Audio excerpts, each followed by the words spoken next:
ঠাকুর বলছেন, টাকা মাটি, মাটিই টাকা, সোনা মাটি, মাটিই সোনা, এই বলে ত্যাগ করলুম, গঙ্গার জলে ফেলে দিলুম।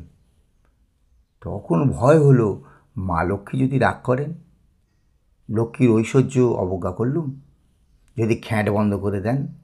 তখন বলল, মা আমি তোমাকেই চাই, আর কিছু চাই না, তোমাকে পেলেই আমি সব পাবো। ভবনাথ হাসতে হাসতে বললেন, এ পাটোয়ারি। ঠাকুর সহসে বললে, হ্যাঁ ওইটুকুই পাটোয়ারি। এক সাধককে ভগবান দর্শক দিয়ে বললেন, তোমার তপস্যায় প্রসন্ন হয়েছি, এখন একটি বর চেয়ে নাও। সাধক বললেন, ভগবান যদি বর দেন তো এই বর দিন, যেন আমি সোনার থালে নাতির সঙ্গে বসে বসে খেতে পারি। তো এই বরে তো অনেকগুলি হলো, ঐশ্বর্য হলো, সংসার হলো, ছেলে নাতি সবই হলো। সকলে হো হো করে হেসে উঠলেন।